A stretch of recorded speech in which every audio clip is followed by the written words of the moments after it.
All right. So this is new. This New is, and improved.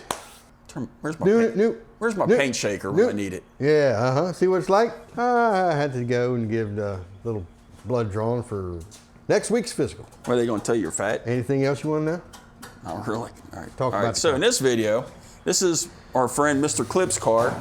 This is our quickie job that got squeezed in on us in between the Cobra Jet and welding that back end together on that car. So he's got a little 66 coupe here.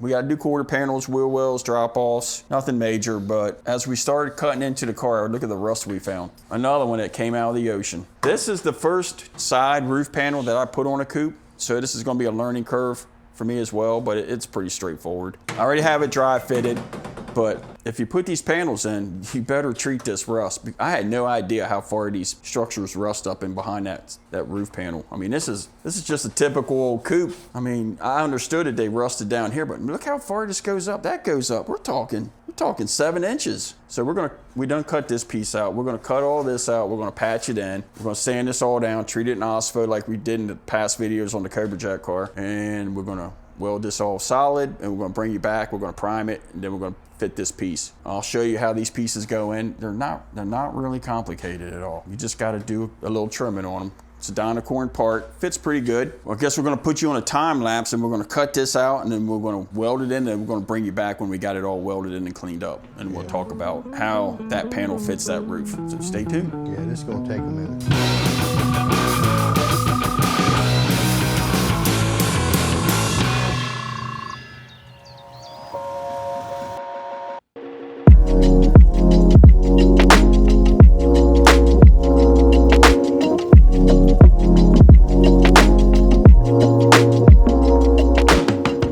That's that piece we cut out. Benny's holding a blowout patch over in front there that we're gonna clean up and put in there. But if you look at this piece, look how much corrosion. This is from the lead joint. When you do leading, you got to tin the metal, use a tinning compound, and it's very corrosive. And if you can't get behind that panel, this is what happens. It just rusts from the inside out. Well, depends on where the car lives too. New York State, ugh. Yeah.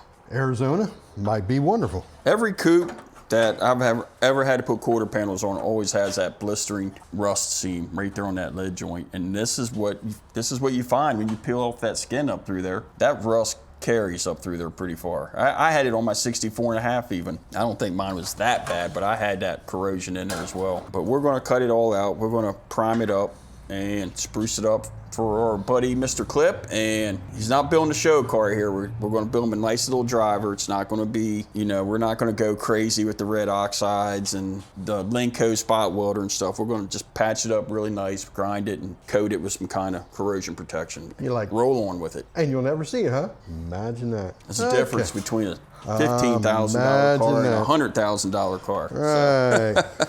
Things are done a little different. You'll never see it. Yeah, whatever. Ever. We'll be dead when the next individual tears this shack apart. Shit, cars will be flying then. They'll be coming into the restoration shop. Can you imagine that? Oh, Jesus Christ. Can you imagine Look at this. that? Look what's coming in our... Can you imagine? My God. Can you imagine a flying Ford? Oh my God, it's bad enough on the road you could pull over. Flying Fords falling out of the sky. Oh, Jesus. Jesus. That would be funny. It's going to be a long day. Where's my pork rind? I'm going to get a bag of pork rinds. Too late. Let me go get some pork rinds. Look, how many bags of pork rinds and root beers is this job going to take? I don't know. Let's find out. Let's start now. Party. Oh, somebody come in? Party. Oh, Jesus Christ. I should have locked the door.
converter on this. This is, again, we're not building a show car here. We cleaned up the rust, wire brushed it. We put the patches in right here where that was rusted out. We put that patch in there nicely.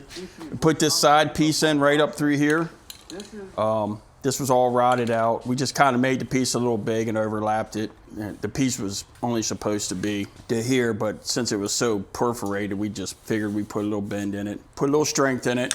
It's not gonna hurt nothing. It's all gonna be covered. It's solid, so. Solid.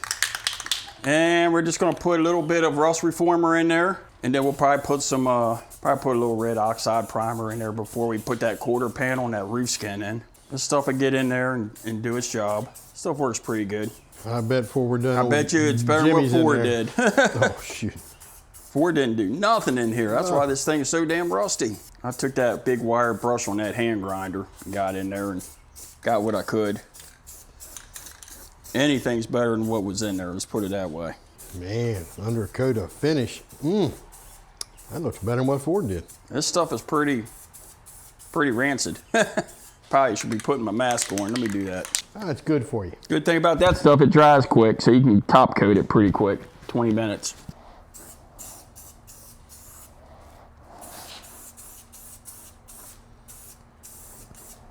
We gotta grind this. I gotta grind these welds down and clean that up before we put that panel in. Yeah. And we got a hole here we gotta fix. Yes, we do. There was a lot of rust in this car. What? Yes. Not a rust-free Texas car like this one? Oh.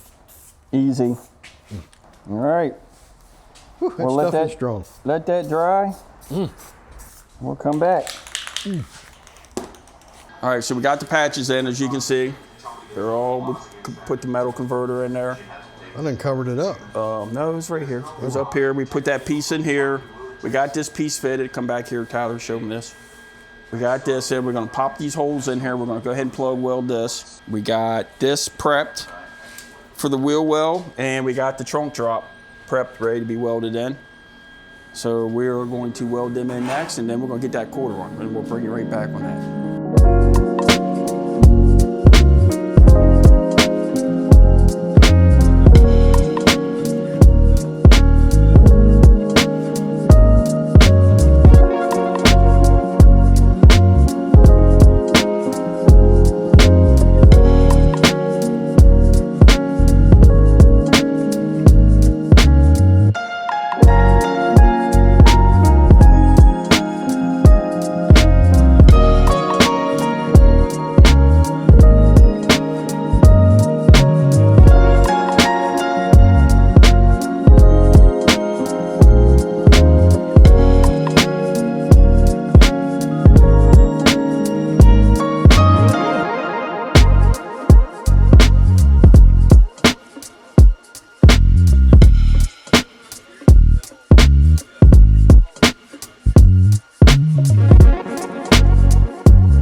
Got some China corn finest sheet metal here on this 66 for Jimmy Klipp's car. We got the wheelhouse, the Dynacorn wheelhouse fitted. We got the inner patch piece put in. We got this all clamped in. We got the roof skin repair patch panel put in. And you saw in the time lapse how we cut out all that rotten inner structure and we made some patches and welded them in. That's all solid, good to go. I was ready to weld this and I remembered that Jimmy ordered a pair of new doors. So remember what I said in my last video, do not weld your quarters until you get the doors that are gonna live on the car. Because watch this, watch when I push down this quarter. I can manipulate this quarter in, out, or anything. So I don't know how the Dynacorn doors are gonna fit with the quarter. So we're gonna hold off until, they should probably be here Tuesday. This was just a little filler video. What kind of doors? They're China corn. China corn. China corn. Thank you for correcting me. There you go. China corn. So that's where we're at on this side. We still got to do the other side. We're trying to get this car out in 2 to 3 weeks so I can really focus on the Super Cobra Jet car. But so while we are waiting on doors, we're going over to the Super Cobra Jet car. We're going to go ahead and I'm going to start drilling and welding tomorrow on that. So you'll probably catch that one in Wednesday's video. I'm going to try to get back to the 2 videos. We'll see how it goes. I definitely have enough content to keep it going. Busy.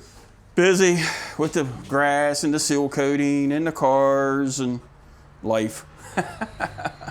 You know, after doing this nonstop, day in, day out, you kind of want to take a break every once in a while. But we're going to keep this car going.